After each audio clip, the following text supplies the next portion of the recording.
सहरी का वक्त ख़त्म होने का ध्यान ना रहे और 1-2 मिनट या ज़्यादा वक्त ऊपर हो जाए तो ऐसे में क्या हुक्म है?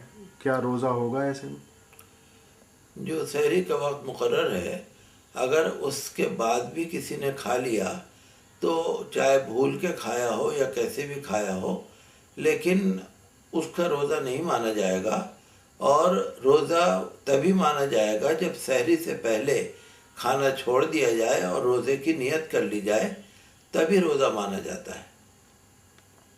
अगर कोई शुगर का मरीज़ है तो शुगर के मरीज़ को थोड़ी थोड़ी देर में खाने के लिए चाहिए होता है, तो उसके लिए क्या हुक्म है? क्या रोज़ा रख सकता है वो? देखिए, इस्लामी शरीयत में बीमारों के लिए रियायत है।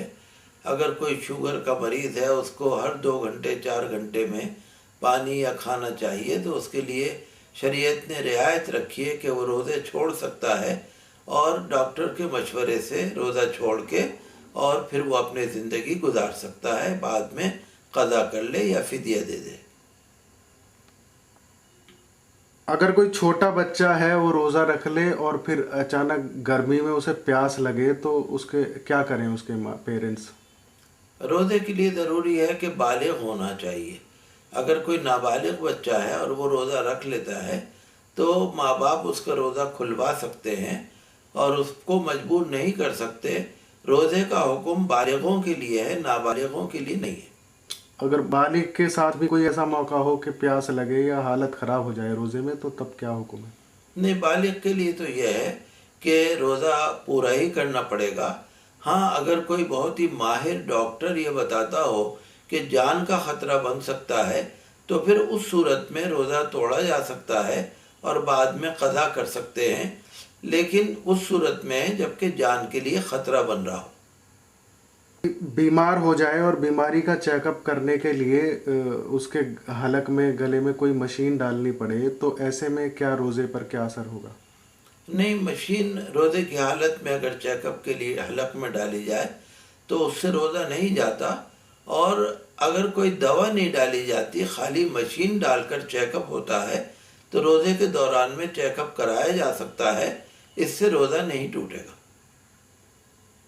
जी इमाम साहब, रोज़े की हालत में क्या कोई इंजेक्शन या दवा ली जा सकती है क्या?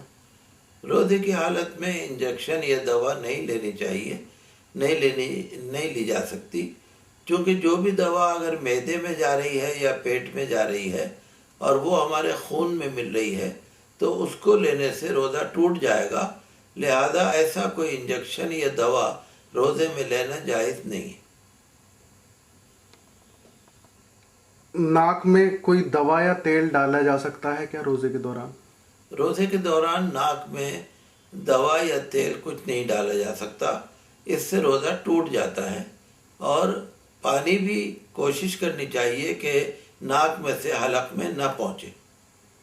अच्छा, कान में अगर कोई दवा या तेल डाला जाए तो क्या क्या हुक्म है ऐसे में रोज़े का? जी, रोज़े की हालत में कान में तेल डालना या दवा डालना, उससे भी रोज़ा टूट जाता है। लिहाजा रोज़े की हालत में कान में दवा या तेल नहीं डालनी चाहिए। आँख में दवा डाल ली जाए अगर रोज़े की हालत में, तो क्या रोज़े पर असर होगा कुछ? आँख में रोज़े की हालत में दवा डालने से रोज़ा नहीं टूटता। चाहे दवा का असर हलक में मालूम भी हो और दवा का मज़ा हलक में मालूम हो, तब भी आँख में दवा डालने से रोज़ा नहीं टूटेगा। रोज़े में क्या टूथपेस्ट किया जा सकता है इमाम साहब? टूथपेस्ट में चूँकि उसमें मिठास होती है और उसमें कई चीज़ें ऐसी होती हैं कि उसका मज़ा हमारे थूक में मिल जाता है, लिहाजा रोज़े की हालत में टूथपेस्ट नहीं करना चाहिए। अगर ज़रा सी भी मिठास हमारे थूक में मिल गई और वो अंदर चली गई, तो उससे रोज़ा टूट जाएगा। अगर अंदर नहीं गई तो नहीं टूटेगा? अगर अंदर नहीं जाएगी तो रोज़ा नहीं टूटेगा। इसमें बहुत ज़्यादा एहतियात करने की ज़रूरत है। पेस्ट करते में कभी कभी हलक में अगर 2-4 बूंदें पानी भी चली गई ज़्यादा कुल्ली करने में, तो भी रोज़ा टूट जाएगा। अच्छा इमाम साहब, क्या रोज़े में गरारा किया जा सकता है? रोज़े में गरारा नहीं करना चाहिए, क्योंकि अगर 1-2 बूंदें भी अगर हलक में गलती से भी रोज़े की हालत में अगर चली जाएंगी तो रोज़ा टूट जाएगा। लिहाजा روزے کی حالت میں غرارہ بالکل نہیں کرنا چاہیے۔